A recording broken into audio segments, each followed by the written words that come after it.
नहीं भाई, ये कह रहे थे राम जय श्री राम बोलो। हम तो 100 बार जय श्री राम बोल रहे, लेकिन हमारे उनके बोलने से क्या हमारे पास पैसा आ जाएगा जेब में? नहीं आएगा। जब तक सुनो अंकल जी, सुनो राहुल गांधी जिंदाबाद। आने वाली इंडियन जो ये गठबंधन है, इसकी सरकार होगी देश में। जो सरकार वो क्या कहती है, विकास और विरासत दोनों को लेकर चल रही है। ये मिडिल क्लास हमेशा पीसेगा, चाहे कुछ भी राम मंदिर बन जाए, एयरपोर्ट भी बना, रोजगार भी बढ़ा, उसमें रोजगार भी बढ़ रहा है इससे, क्योंकि जॉब भी मिल रही है। बहुत जो रोजगार बढ़ गया। अरे भैया 2000 की थी, 2 लाख की पहुंच गई। ये कह रहे थे राम जय श्री राम बोलो। हम तो 100 बार जय श्री राम बोल रहे, लेकिन हमारे उनके बोलने से क्या हमारे पास पैसा आ जाएगा जेब में? नहीं आएगा। लेकिन मैंने तुमसे कभी नहीं कहा कि तुम जय श्री राम बोलो। हाँ, उसने नहीं बोला तुमसे। हम बोलेंगे, हमारी जेब में पैसा हो ना हो। वो तो सुना जी मैं सुबह निकलता हूँ तो पूजा कर लेता हूँ, मैं घर से निकलता बाहर जरूरी क्यों भजन का पीटूं? और सुनो, राम को मानने वाले हैं, वो कहते हैं कि जबरदस्ती जय श्री राम बोलो, ठीक है। हम नहीं बोल रहे जय श्री राम। तो हमारा ये कहना है कि हम कोई नहीं, हमारी आस्था है, हम बोल रहे हैं। हम आपसे कहने नहीं आते कि नहीं। बिल्कुल सही बात। सनातन एक ऐसा धर्म है जो कभी भी नहीं कहता है तुम्हें शिव को मानना है शिव को मानो, राम को मानना है राम को मानो, कृष्ण को मानना है कृष्ण को मानो। इतने देवी देवता है, किसी को भी मानो। किसी नहीं मान सकते, हम अपने जिस धर्म में पैदा होंगे वही मानेंगे। बचपन मतलब इतने देवी देवता है, किसी को भी इष्ट बना लो, कोई जबरदस्ती नहीं है, इतना फ्रीडम है हमारे। शायद अफगानिस्तान या बांग्लादेश का करेंसी बढ़ा है, मतलब उसका करेंसी। हर करेंसी तुम इंडिया करेंसी हम कहाँ बता पे? देंगे। इंडिया करेंसी कहाँ पे? कहाँ पे है? कहाँ पे दिखाओ तुमको पता है? डॉलर बढ़ रहा है, इंटरनेशनल मार्केट में रहता हूँ, मुझसे बात करो। पता है 50% वो चला जाएगा रोजगार इंडिया से, अगर करेंसी उठ जाए। किसकी? इंडिया की डॉलर की। पैसा बढ़ा है। केवल डिजिटीकरण करने से नहीं QR कोड देने से क्या विकास नहीं हुआ ये बताओ। लोगों का पैसा नहीं जाएगा, रोजगार नहीं जाएगा, QR कोड से कुछ नहीं होगा। देखो, रोजगार उनके पास नहीं है। सुनो, रोजगार जो स्किल्ड हैं उनके पास रोजगार है। मैं स्किल्ड हूँ, मेरे पास है, तुम स्किल्ड हो, तुम्हारे पास है। रोजगार उनके पास नहीं है, जो 20-20 साल तक तैयारी करते रहते हैं। तो एक गुट बना देते हैं। अब JNU में चले जाओ, MA भी कर लिया, PhD भी कर ली, सब कुछ कर लिया, उसके बाद में उन्हें करना क्या? पॉलिटिक्स। इसके अलावा अगर रोजगार के लिए जाएंगे तो भैया बहुत ऑप्शन है। बिजनेस खोल सकते हो, अपना स्किल डेवलप कर सकते हो, जॉब पा सकते हो। लेकिन आप ये चीज उदित जी, आप ये मेरी खुद की कंपनी में आप 50 वैकेंसी। अरे सुनिए, अब बात यहाँ शुरू हुई है भाई आपकी। आप बाहर के MNC की कंपनी में काम क्यों कर रहे थे? अरे आप इंडिया की कंपनी में काम क्यों नहीं कर रहे हो? Tata consultancy services, SCL Indian है, विप्रो इंडियन है, कितनी कंपनी बताओ। और क्या गई? मिडिल क्लास हमेशा पीसेगा, चाहे कुछ भी राम मंदिर बन जाए, चाहे अभी कांग्रेस की सरकार, कोई सरकार आए, चाहे केजरीवाल आ जाए, कोई चाहे सरकार। BJP रहे, भाई हमें खुद ही कमाना पड़ेगा, खुद ही खाना पड़ेगा। नौकरी खुद ही ढूंढनी पड़ेगी, बिजनेस खुद ही करना पड़ेगा, और अपने बिजनेस को ग्रो भी खुद ही करना पड़ेगा। कोई सरकार नहीं करेगी आगे। अगर बिजनेस को जनसंख्या ग्रो नियंत्रण करना भी है, हमको ही करना है। बिजनेस को ग्रो करना है तो हमारी इंडिया की कोई कंपनी नहीं है जो यहाँ बिजनेस को ग्रो कराए। बाहर इंटरनेशनल कंपनियों का हमें सहारा लेना पड़ता है। तुम बताओ। गूगल बाहर का ही है, उसका सहारा लेके हमें अपना एडवर्टाइज करा रहे हैं। पांच कोई ऐसे काम बताओ जो आपको लगते हैं कि बहुत ज्यादा, मतलब ये तो इसी सरकार में होने मतलब हुए हैं और अच्छे हुए हैं, जिसमें हम लोगों का देश आगे बढ़ाओ। जो आप अचीवमेंट बताओ, आपको क्या लगता है? हमारा देश जो है जम्मू कश्मीर अलग थलग पड़ रहा था। हाँ, इतने साल हो गए, इसके बाद भी इस सरकार ने सबसे पहले धारा 370 से हटा के आज जो है जो काम किया है वो किसी सरकार ने आज तक नहीं किया। हमारा ऐतिहासिक देखिए, हमारी जो सरकार वो क्या कहती है, विकास और विरासत दोनों को लेकर चल रही है। पिछली सरकारें जो थी वो ना तो विकास करती, विरासत तो हम भूल ही गए थे, अपनी संस्कृत तो हम भूल ही गए पहले। आज जो सरकार आएगी वो विकास और विरासत दोनों को लेकर साथ चल रही। अब देखिए दूसरा काम उन्होंने क्या, इतना भव्य मंदिर जो एक हमारे सिर्फ देश का नहीं अंतर्राष्ट्रीय मुद्दा बन चुका है, वो 200 वर्ष हो गए। तीसरा जो है हमारा विकास देखिए, अब 3 तलाक, जिसको लोग कहते थे ये कोई सरकार कर ही नहीं सकती, इसको छू नहीं सकती, वो सरकार ने करके दिखाया 3 तलाक। चौथा अब ये देखिए, विकास के नाम पे जो पहले रेशियो पे सड़कों का निर्माण होता था, पुलों का निर्माण होता था, रेल की पटरियां किस रेशियो पे बिकती थी, आज उसका इतनी चौगुनी रफ्तार से काम हो रहा है। ये विकास नहीं होता। लेकिन एजुकेशन और हेल्थ में आप बताओ कितना विकास किया है? एजुकेशन में आप बताइए कितने क्या करके खुल गए यूनिवर्सिटियाँ। 315 को जब अनाउंस हुई है, ठीक है। मेडिकल कॉलेज का पहले कितने थे, हवाई अड्डे पहले कितने थे, आप अपना गूगल कर लीजिए। 1947 लेके और 2014 तक कितने थे, और उसके बाद 2014 विपक्ष जो ये अभी राम मंदिर में आई नहीं, वो आपको क्या लगता है फैसला सही था कि नहीं? विपक्ष, हमारे यहाँ का जो विपक्ष है वो हर चीज में एक तो अड़चन डालने लगता है। विपक्ष का काम है विरोध के लिए विरोध करो। तो आपको क्या लगता है राम मंदिर में उन्होंने कह दिया हम तो नहीं आ रहे, ये बीजेपी बनवा रही है, तो बीजेपी ने बनवाया है, क्रेडिट बीजेपी ने लिया है कि नहीं? क्योंकि ये बोला गया है कि हर जगह मोदी जी ने अपनी क्या पॉपुलैरिटी हासिल करी है इसके जरिए। आप देखिए, उनका तो पुराना जनसंघ से उनका जो मुद्दा रहा, उनके मैन्यूफेस्ट में था। मोदी और योगी के अलावा कोई है नहीं था। मैन्यूफेस्ट में ही उन्होंने रखा कि राम मंदिर हम बनवाएंगे। आप कहिए सरकार का क्या पता है? हजारों पेज थे जो अन्य भाषाओं में थे, जिसका अनुवाद करना था, ट्रांसलेट करना था, इनकी सरकार कुछ नहीं कर पा रही थी। इस सरकार का ये योगदान रहता है कि उन्होंने कई हजारों पदों की जो व्यवस्था थी उसको ट्रांसलेट। मोदी के बाद अगला प्रधानमंत्री कौन? मोदी के बाद होगी। अच्छा, चलो तुम बताओ कि कौन बीजेपी के तुम्हें पसंद है कि नहीं पसंद है, पहले तो ये बताओ। मुझे तो मोदी जी की लीडरशिप स्किल्स बहुत अच्छी लगती है। अच्छा, क्या तुम्हें ऐसा लगा है 10 सालों में, ऐसा कौन सा तुम्हें क्या चीज ऐसे लगी है जो हमारे इंडिया के लिए बहुत बड़ा ग्रोथ हो गया है, और तुम्हारे पर्सनली? हाँ, सबसे पहला ग्रोथ हुआ है इंफ्रास्ट्रक्चर, और इसके अलावा 370, इसके अलावा राम मंदिर जो कि सबसे बड़ा मुद्दा था 500 सालों से, और किसी पार्टी ने इसको छू भी नहीं पाया।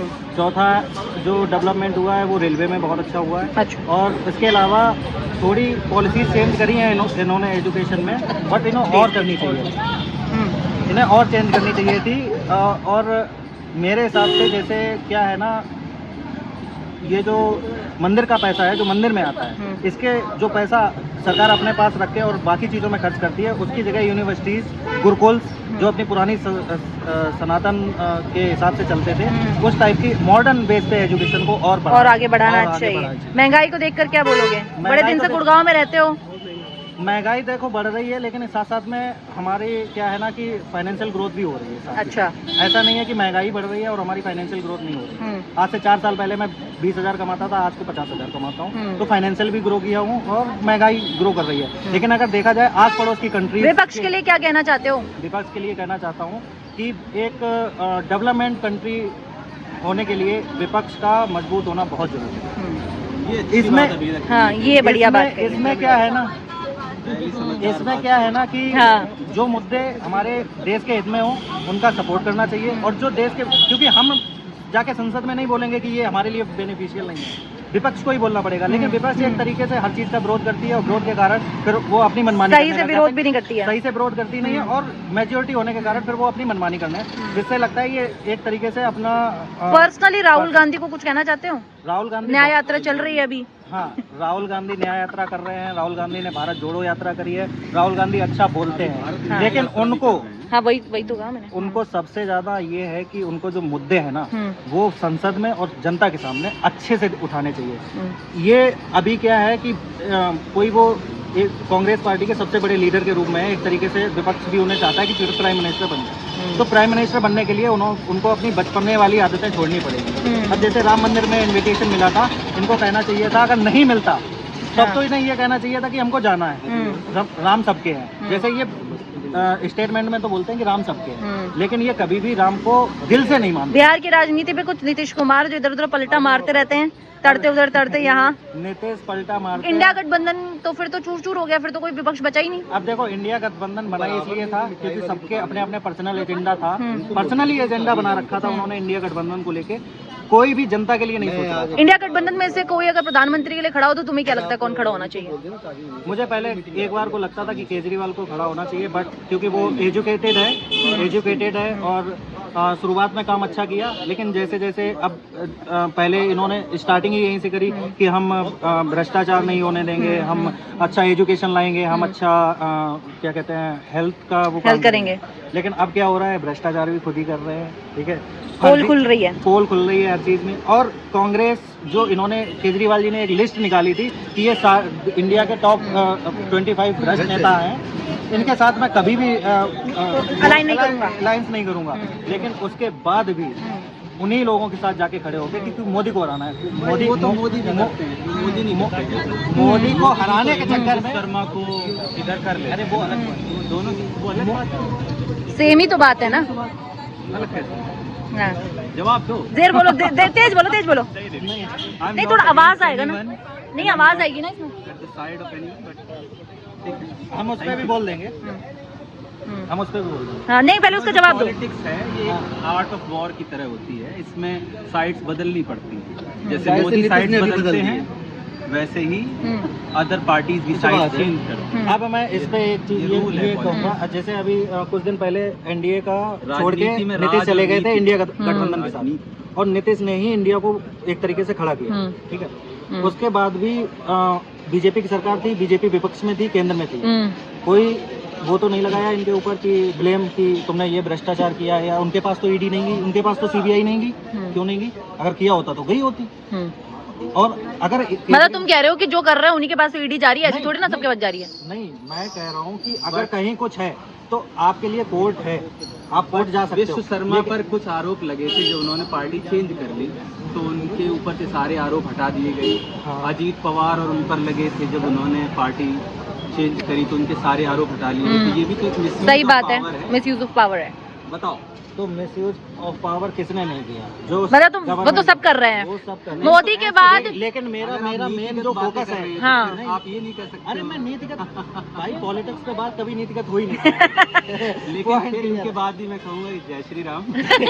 मेन पॉइंट ये है यहाँ पे कि कैसे देखो, कुछ ना करने से कुछ हो रहा है, वो ज्यादा बड़ा। ठीक है, मोदी के बाद कौन प्रधानमंत्री? योगी। मोदी के बाद कौन प्रधानमंत्री? आई डोंट नो, ऐसे नहीं होना। What you want to see कि कोई तो पार्टी होगी जिसको यू सी कि इसको अगर अच्छा काम करना चाहिए तो ये बन सकता है, न्यू फेसेस आए, यंग फेसेस आए, तो वो बेटर करें growth of India. For the growth of India. Modi के बाद कौन आएगा ये बताओ? मोदी के बाद वही इंसान आएगा जो सबसे अच्छा काम करेगा। अच्छा, मुझे लगता है कि केजरीवाल भी उस लिस्ट में है। अच्छा, केजरीवाल भी लिस्ट में है। है। तो अंकल जी, अभी अभी हाल ही में राम मंदिर बना है, ठीक है, और बीजेपी के साइड या सपोर्टर्स जो हैं वो तो बहुत उसकी प्रशंसा कर रहे हैं, लेकिन अब आने वाले हैं लोकसभा चुनाव, तो आप कोई ऐसे मतलब आप क्या कहना चाहेंगे कि बीजेपी ने अच्छा काम 10 साल में किया है कि नहीं? बीजेपी इस सरकार में जब आई उससे पहले उनका एजेंडा था कि भ्रष्टाचार मिटावेंगे देश के अंदर, महंगाई मिटावेंगे देश के अंदर, नहीं बोल सकते हो, और बेरोजगारी मिटावेंगे देश के अंदर। इसी 3 इश्यूज पर बीजेपी भारत में सत्ता में आई। हाँ। पीपुल का मानना हुआ कि कांग्रेस ये तीनों एजेंडा को दरकिनार कर दिया है, महंगाई बढ़ गई है और भ्रष्टाचार बढ़ गया है। भ्रष्टाचार का कोई उदाहरण जो बीजेपी के किसी उसमें आप कहना चाहते हो कि बीजेपी की तरफ से भ्रष्टाचार ये कुछ हुआ हो? आप कह रहे हैं भ्रष्टाचार बढ़ गया है, तो भ्रष्टाचार बढ़ गया है कैसे? अब बताते हैं। ये 3 इश्यूज थे और महंगाई बढ़ गई है। इस तीनों से निजात दिलाने के लिए भाजपा अच्छी सरकार होगी, और ये इनका स्लोगन था भाजपाओं। अच्छी बात हुई, कांग्रेस बैक गई और सरकार में भाजपा आई। लेकिन 2009 से अभी तक ये सत्ता में आने के बाद मुल्क में भ्रष्टाचार खत्म नहीं हुआ, कम भी नहीं हुआ। आप देखेंगे समीक्षा करके तो भ्रष्टाचार 3 गुना बढ़ गया। अच्छा, भ्रष्टाचार 3 गुना बढ़ गया, महंगाई 3 गुना बढ़ गई, और बेरोजगारी तो बेहताशा बढ़ गई। ये जो आपने अभी भ्रष्टाचार की बात कही, तो कभी आपने फेस किया है भ्रष्टाचार बीजेपी में कि आपको कहीं देना पड़ी हो रिश्वत, आपके साथ कुछ ऐसा हुआ हो? जी, लगातार महिलाओं पर अत्याचार हो रहा है। अच्छा, खास करके जहां यूपी में बीजेपी की सरकार है, वहां सबसे ज्यादा दलित, अति पिछड़े महिलाओं के साथ अन्याय हो रहा है, बलात्कार रोज दिन हो रहे हैं, रोज घटनाएं हो रही हैं, और इसमें 3 गुना इजाफा हुआ।